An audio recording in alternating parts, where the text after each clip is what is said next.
Tuhan memberkati. Saya percaya semua kita baik-baik saja. Mari kita mengucap syukur dalam segala hal dan tetap bersukacita, tetap berdoa. Mari kita buka Alkitab kita baca Ibrani 6 ayat 11 sampai 15. Satu, kita baca bersama-sama. 1, 2, 3.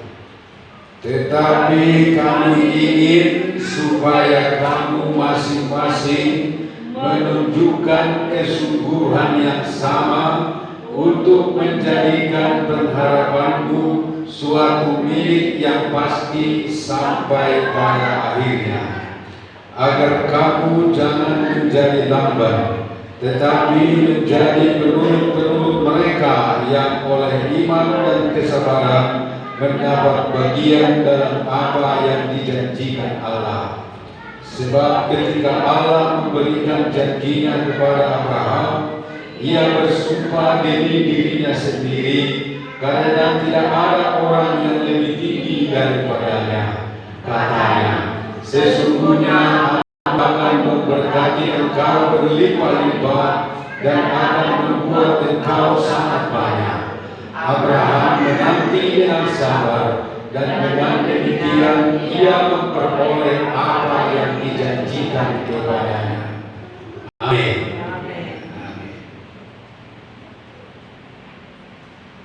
Bapak Ibu saudara sekalian, firman Tuhan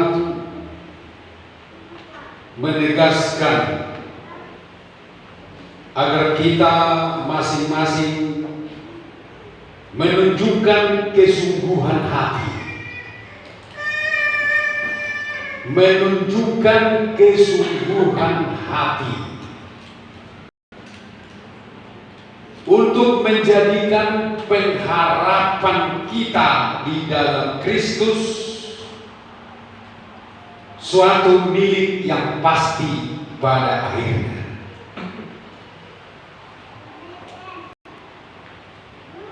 Jadi supaya kita sungguh-sungguh menjadikan pengharapan itu pasti menjadi milik kita pada akhirnya. Artinya supaya kita tidak gagal, supaya kita tidak gagal menerima pengharapan di dalam Kristus.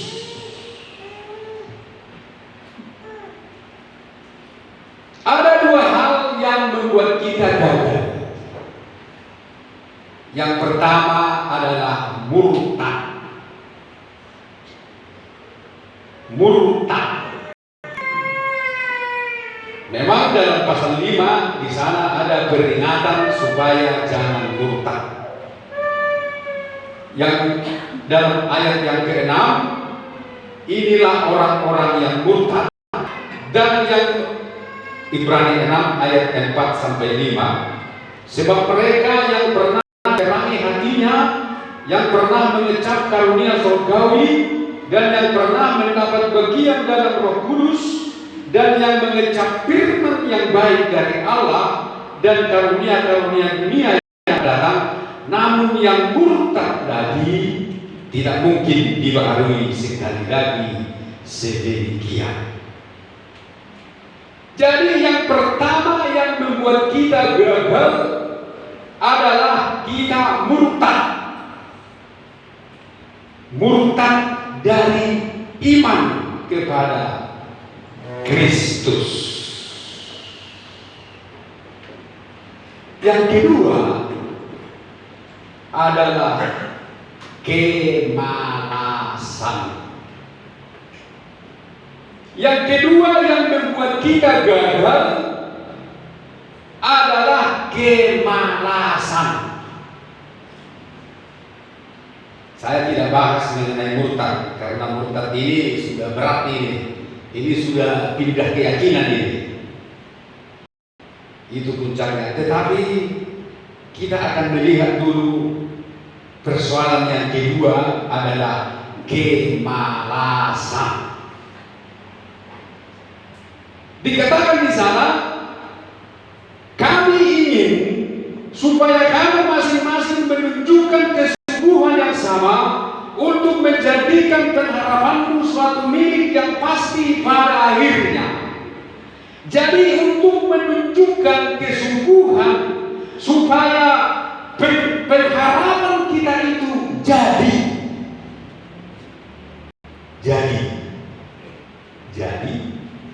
supaya pengharapan itu jadi di dalam hidup kita, menjadi milik kita yang pasti, maka kita tidak boleh malas. Ayat 12 berkata, agar kamu jangan menjadi lamban. Lamban itu malas. Bahasa Batak Toba lebih jelas saya ini. Ibrani 6 ayat 11 sampai 12. Alai dipangidu rohanido naik patu duhon ni kamu rikot ni roha nasoni patasakon pakiri saat di ujungnya unang magare akana losok kamu. Amin. Jadi persoalan kedua yang membuat kita gagal adalah kemalasan, losok, lamban. Memang dalam pasal 5 juga ada kata lamban atau kata malas ditujukan kepada orang-orang kudus di Ibrani. Orang-orang kudus Ibrani dalam pasal 5 ayat 11. Tentang hal itu banyak yang harus kami katakan, tetapi yang sukar dijelaskan karena kamu telah lamban dalam hal membenarkan. Dalam ayat yang ke-12 juga dikatakan agar kamu jangan menjadi lamban. Jadi rupanya orang-orang ini adalah lamban, malas. Jadi jelas di sana, ditekankan di sana bahwa kemalasan itu menjadi penghambat bagi kita menjadikan pengharapan itu nyata atau jadi di dalam hidup kita. Bapak Ibu saudara sekalian, di dalam Kristus kita diberikan pengharapan yang luar biasa. Dalam 1 Petrus 1 ayat 3 dikatakan di sana bahwa Yesus Kristus telah melahirkan kita kembali oleh kebangkitannya, telah melahirkan kita kembali kepada suatu hidup yang penuh pengharapan. Jadi Yesus Kristus melahirkan kita kepada suatu hidup yang penuh pengharapan. Ayat selanjutnya berkata, untuk menerima bagian, untuk menerima suatu bagian yang tidak dapat binasa, yang tidak dapat cemar, dan yang tidak dapat layu. Inilah pengharapan kita, di mana kita akan menerima suatu bagian, dan bagian itu bukan bagian yang sembarang bagian, tetapi bagian ini adalah bagian yang begitu luar biasa, tidak dapat binasa, tidak dapat cemar, tidak dapat layu, yang tersimpan di surga bagi kamu. Jadi itulah pengharapan kita. Kita harus merindukan itu walaupun kita belum melihatnya.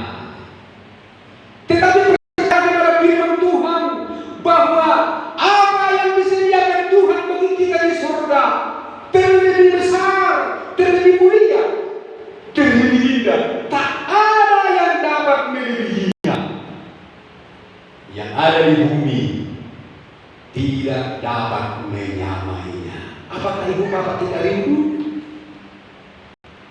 Apakah ibu bapak tidak tertarik? Tertariklah. Kalau kita tidak tertarik, nanti kita menyesal.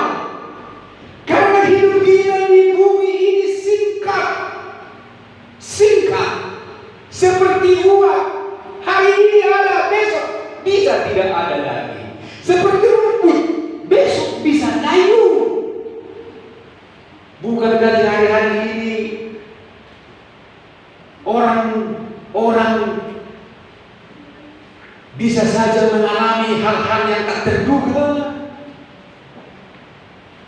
Ini menunjukkan bahwa hidup ini adalah singkat. Tetapi apabila kita berharap pada Tuhan, hidup yang singkat ini akan menerima hidup kekal yang tidak singkat lagi, yang menjadi dambaan setiap orang. Jadi, mari kita perhatikan di sini. Kita tidak boleh malas. Una magari akan losok kamu. Tiru kamu kasih yang bagai-bagai. Merhiti-hiti harus syaun doon lebas ni roha. Jadi kita dituntut oleh Tuhan supaya merlebas ni roha. Dituntut Tuhan supaya kita jangan rosok. Bahasa Indonesia berkata agar kamu jangan menjadi lamban, tetapi menjadi penurut. Jangan kita malas, termasuk malas beribadah. Amin. Beribadah.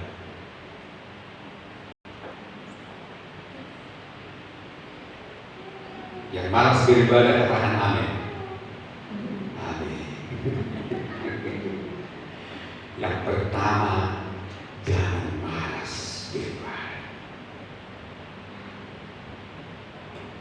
Karena ada upah. Upah kita akan ditentukan kerajinan kita. Orang di dunia akan menerima upah kalau dia rajin. Sebab Allah tidak lupa akan pekerjaanmu. Ayat 10, Ibrani 6 ayat 10. Sebab Allah bukan tidak adil sehingga dia lupa akan pekerjaanmu dan kasihmu. Dia tidak lupa akan pekerjaan kita. Dia tidak akan lupa akan pelayanan kita kepada orang-orang kudus. Dia tidak akan lupa akan pelayanan kita terhadap pekerjaan Tuhan yang masih kita lakukan sampai sekarang. Kita harus melakukannya dengan rajin. Jangan malas.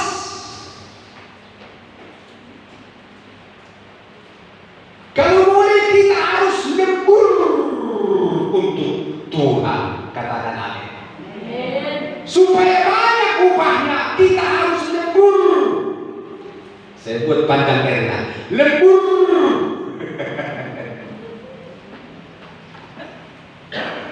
Iya kan? Supaya banyak gaji ya harus lembur. Itu di dunia bersilaturahmi, di dunia pekerjaan supaya banyak gaji, lembur terus. Jadi kita pun harus lembur dalam melayani Tuhan. Lembur berdoa. Ibu bapak mau lembur berdoa? Jam berdoa biasa kan, kalau mau makan berdoa, itu aja kan. Mau tidur berdoa 10 detik, bangun berdoa 15 detik. Jangan begitu lagi. Lemburlah, lembur. Berdoalah lembur tambah 1 jam lemburnya. Bangun jam 5. Itu lembur. Berdoa berguru 1 jam. Memuji dan menyembah, bukan minta-minta. Berdoa itu bukan minta-minta. Kalau kita berdoa hanya minta-minta, Aduh, itu bukan doa yang diharapkan oleh Tuhan. Tetapi doa yang diharapkan oleh Tuhan adalah kita memberi pujian, hormat, kemuliaan. Bukan Tuhan yang memberi kepada kita, tetapi kita yang memberi. Lembur.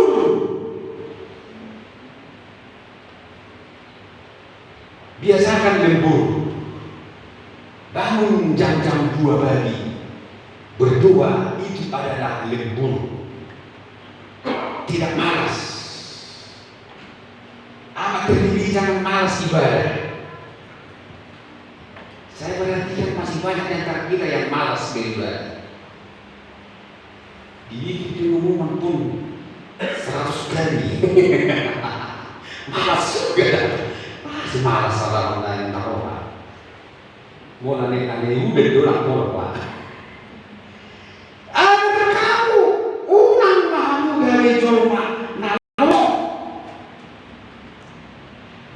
Kemalasan itu berbahaya juga. Amsal 24. Amsal 24. Inilah orang yang malas. Keadaannya bagaimana? Aku melalui ladang seorang pemalas dan kebun anggur orang yang tak berakal budi. Lihatlah, semua itu ditumbuhi orang. Tanahnya tertutup dengan jeruju dan temboknya sudah roboh. Jadi orang pemalas akan ditumbuhi onak, semak duri. Bahaya itu. Dan juga temboknya pun roboh. Tembok perlindungan roboh. Dan dia akan diserang, diserbu oleh kemiskinan dan kekurangan. Maka ayat yang keempat, maka datanglah kemiskinan seperti seorang penyerbu dan kekurangan seperti orang yang bersenjata. Kemalasan di sini dalam konsep bekerja dan beribadah. Jadi dua-duanya. Amsal 10 ayat 4 berkata, tangan yang lambat menjadikan malas. Tangan yang lambat, tetapi tangan orang rajin menjadikan. Tangan yang lambat membuat miskin, tetapi tangan orang rajin menjadikan kaya. Bahaya keadaan si pemalas, dia akan ditumbuhi onak. Jadi kalau kita malas bersekutu dengan Tuhan, hati kita akan ditumbuhi dengan onak buri. Kekhawatiran menghimpit kita, bahkan perlindungan pun roboh. Ketika tembok sudah roboh, perlindungan sudah roboh, maka ketika kemiskinan dan kekurangan datang menyerbu, maka haruslah. Oleh karena itu jangan kita malas. Amat terlebih jangan malas berdoa. Jangan malas beribadah. Bukan supaya pendeta diuntungkan kalau kita rajin beribadah, tetapi itu adalah firman Tuhan. Bukankah firman Tuhan berkata dalam 10 ayat 25, janganlah kita menjauhkan diri dari pertemuan-pertemuan ibadah kita. Jangan. Tetapi mari supaya pengharapan yang Tuhan janjikan itu menjadi milik kita, pasti menjadi milik kita. Bukan hanya angan-angan, tetapi nyata. Pengharapan di dalam dunia sampai pengharapan di surga nyata apabila kita tidak menjadi orang yang losok dan murtad. Jadi ada dua dari murtad dan losok. Siapakah orang yang malas? Orang yang malas adalah orang yang tidak mau diatur, orang yang tidak disiplin. Karyawan yang malas adalah karyawan yang tidak mau diatur, yang tidak mau mengikuti peraturan perusahaan. Jadi kalau kita pun menjadi jemaat yang malas, berarti kita adalah jemaat yang tidak mau diatur, tidak mau mengikuti, tidak disiplin mengikuti firman Tuhan. Kita tidak mau diatur oleh firman, tidak mau diatur oleh firman penggembalaan, tidak tunduk kepada firman penggembalaan. Tetapi orang malas itu hidup sesuka-sukanya, hidup menurut keinginan-keinginannya. Mau kerja, kerja, mau tidur, tidur sebentar lagi, mengantuk sebentar lagi, melipat tangan sebentar lagi untuk tinggal berbaring, suka-sukanya. Jadi orang yang malas itu yang tidak mau diatur. Kita harus mau diatur oleh firman Tuhan. Halo, jangan marah sama saya ya. Mau tunggu sampai iya memang begitu. Kan orang malas kan nggak mau diatur, nggak disiplin sama perusahaan. Disuruh masuk jam 8, dia masuk jam 9, nggak mau diatur. Jadi siapa sih yang malas? Adalah orang-orang yang tidak mau diatur, yang tidak mau tunduk kepada Tuhan, yang tidak mau tunduk kepada firman Tuhan. Orang Israel itu penuh dengan aturan. Tuhan mengatur mereka sedemikian. Kitab Taurat mulai dari imamat. Dalam imamat, di sanalah kita temukan bahwa orang Israel diatur hidup pribadinya, diatur perkawinannya, diatur di sana orang sakit harus begini. Semua diatur, bahkan perempuan pun diatur. Perempuan pokoknya kalau sudah menanjak dewasa, perempuan diatur di situ bagaimana keadaannya. Laki-laki pun kalau bermasalah diatur, semua diatur. Orang sakit pun, orang Israel kalau sakit diatur. Kalau dia sakit kusta harus diisolasi. Pernikahannya pun harus begini. Kalau ada pinjam meminjam pun diatur. Kalau kamu pinjam barang orang, kamu harus begini. Pokoknya semua diatur. Pribadi mereka diatur oleh Tuhan, diatur firman Tuhan. Bahkan ibadah mereka pun diatur, dan persembahan mereka pun kepada Tuhan juga diatur oleh Tuhan.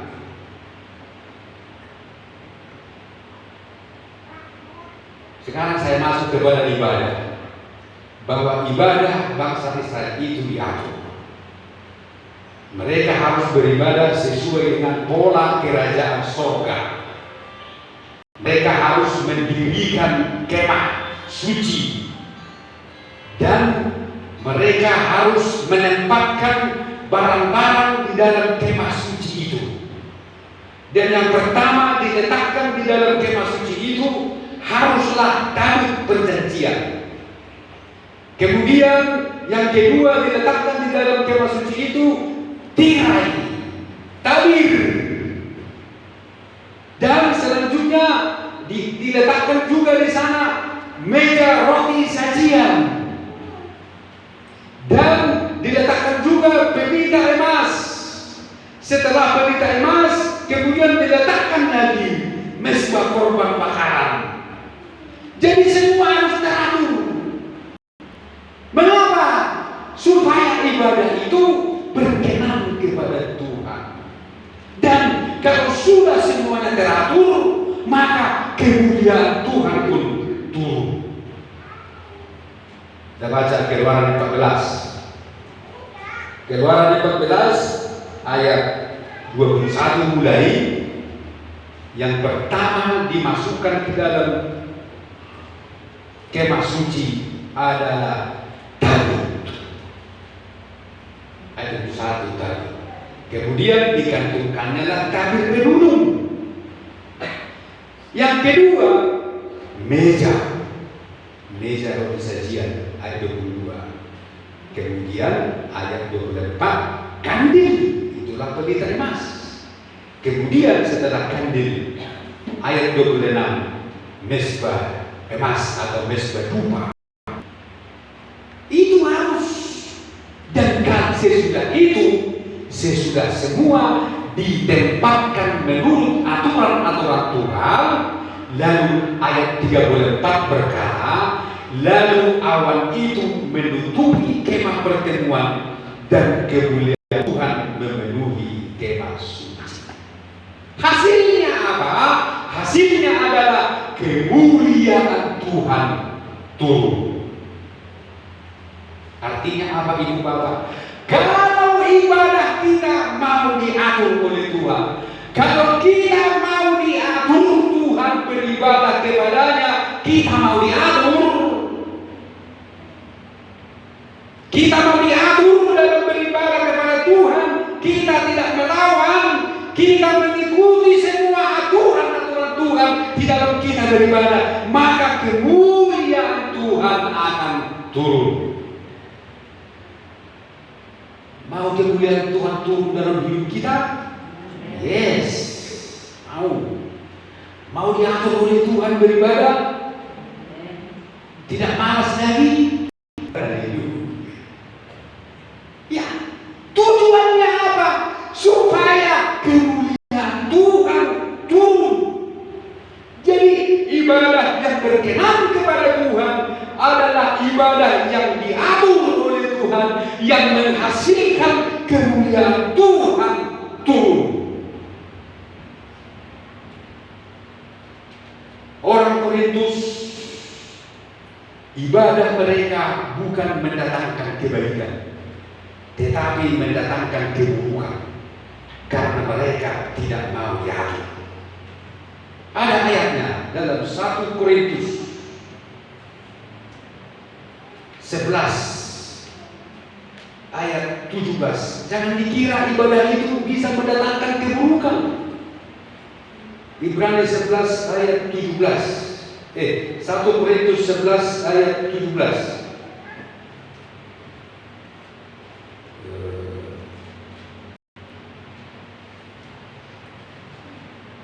Atau ayat 20. Ayat 17 ya, 17. Ini sedikit saya singgung di sini. 1 Korintus 11 ayat 17. Dalam peraturan-peraturan yang berikut, aku tidak dapat memuji kamu, sebab pertemuan-pertemuanmu tidak mendatangkan kebaikan, tetapi mendatangkan keburukan. Jadi rupanya pertemuan-pertemuan ibadah orang-orang Korintus ini tidak mendatangkan kebaikan, walaupun mereka bertemu beribadah, tetapi mendatangkan keburukan karena tidak teratur.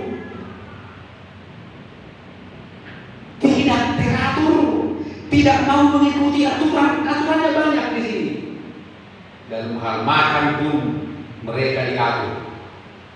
Ya, ini diatur kan? 20. Makan pun mereka diatur. Apabila kamu berkumpul, kamu bukanlah berkumpul untuk makan perjamuan Tuhan. Sebab pada perjamuan itu tiap orang memakan dahulu makanannya sendiri, sehingga yang seorang lapar dan yang lain mabuk. Itu tidak perlu kita bahas. Yang perlu kita lihat di sini, rupanya pertemuan-pertemuan ibadah itu bisa mendatangkan kebaikan dan bisa mendatangkan keburukan. Mendatangkan kebaikan kalau ibadah itu teratur sesuai dengan aturan Tuhan. Dan Tuhan tidak sembarangan hadir ketika orang Israel.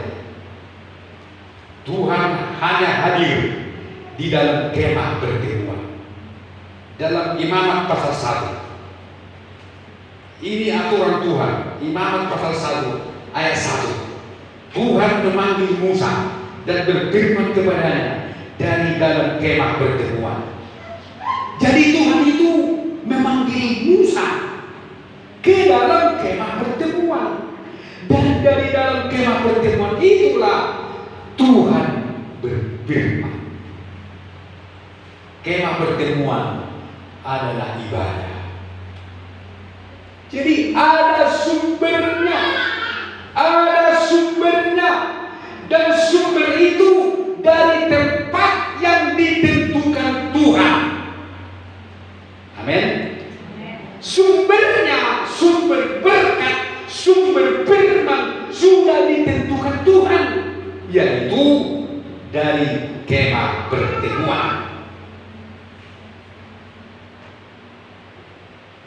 Dari kemah pertemuan. Kemah pertemuan adalah ibadah. Jadi ibadah itu adalah sumber berkat kita. Ibadah itu adalah pusat berkat kita.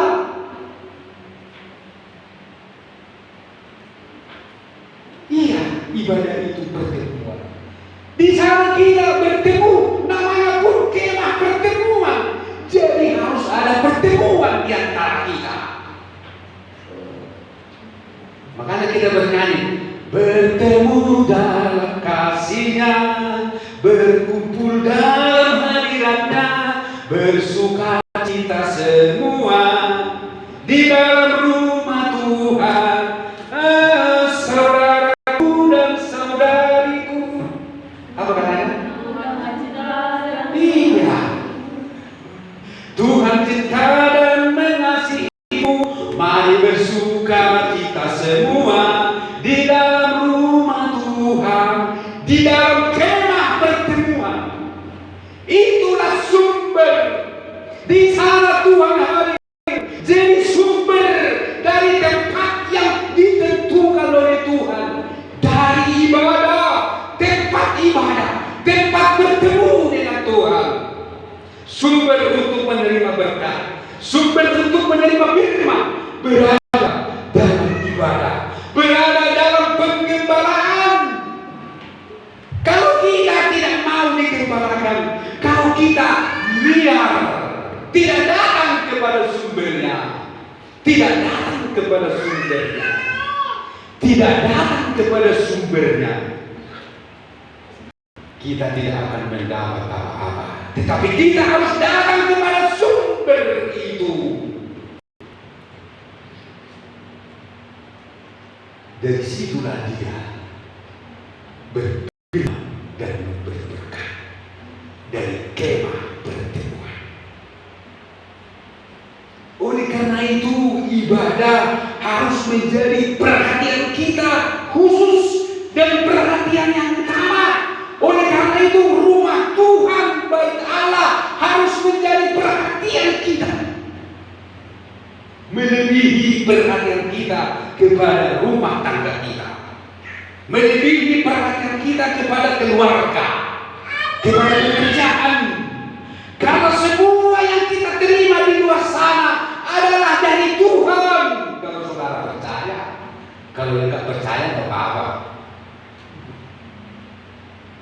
Tapi bagi yang percaya, kalau hidupnya dari Tuhan, maka apapun yang dia alami di luar, yang dia terima di luar, itu dari Tuhan, itu berpusat dari rumah Tuhan. Karena di rumah Tuhan ada Allah yang menciptakan kita. Oleh karena itu, penggembalaan pekerjaan Tuhan harus kita dukung. Sampai perpor suara aku ya. Oh, isi gugur deh. Harus kita dukung. Bukan untuk menguntungkan sepihak, bukan untuk menguntungkan saya, bukan untuk menguntungkan gembala. Bukan gembala. Kalau orang Israel, mereka itu begitu yakin kepada Tuhan, perhatian mereka kepada bait Allah begitu hebat, karena mereka tahu apa yang dapat di luar itu karena bait Allah. Apa yang kau alami di luar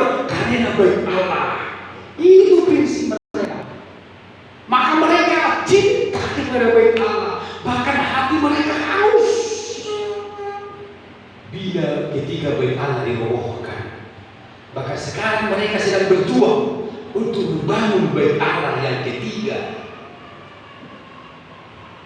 Begitu mereka tahu Tuhanlah yang memberi berkat. Mereka tahu Tuhanlah sumbernya. Maka perhatian mereka kepada kemah pertemuan. Maka kita pun harus begitu, Ibu Bapak. Bukan supaya nanti enak kali pendeta itu ya, bukan begitu, jangan begitu. Kami tidak mau haji mumpung. Untuk apa haji mumpung? Tetapi ini firman Tuhan bahwa sumber adalah dari tema pertemuan, dari ibadah, dan ibadah mereka pun diatur, korban mereka pun diatur. Ayat 2, berbicaralah kepada orang Israel, Imamat 1 ayat 2, katakanlah kepada mereka, apabila seseorang di antara kamu hendak mempersembahkan persembahan kepada Tuhan, haruslah persembahanmu yang kamu persembahkan itu dari ternak, yakni dari lembu sapi atau dari kambing domba. Persembahan mereka pun diatur Tuhan. Tidak boleh ayam, tidak boleh rusa, tidak boleh bebek ataupun gijang atau rusa dan lain-lain. Tidak boleh, harus lembu sapi dan harus ternak. Mengapa ternak? Ternak adalah binatang peliharaan yang bisa diatur, bukan binatang liar yang diminta oleh Tuhan, bukan harimau liar, bukan yang liar-liar diminta oleh Tuhan untuk dipersembahkan kepadanya, tetapi harus ternak. Karena ternak bisa diatur, ternak bisa disetir, ternak bisa dikurung, bisa dilepaskan, dan selalu datang ke rumah tuannya untuk minta makan. Rutin datang minta makan, rutin diberi makan rumput, karena dia ternak gembalaan, bukan yang liar, tapi yang bisa diatur. Itu menandakan bahwa hidup kita pun harus mau diatur. Amin. Luar biasa. Mari kita perhatikan firman Tuhan. Sebenarnya masih panjang firman Tuhan, tapi sudah perhatikanlah yang kedua ini. Kedua hal ini yang membuat kita gagal adalah murtad dan malas. Orang yang malas adalah orang yang tidak mau diatur. Kalau kita mau diatur, hidup kita diatur, ibadah kita diatur, kemuliaan Tuhan pun akan turun. Mari kita angkat lagi. Ku percaya janjimu ajaib, terukir dalam kehidupan. Sungguh besar setia. Haleluya.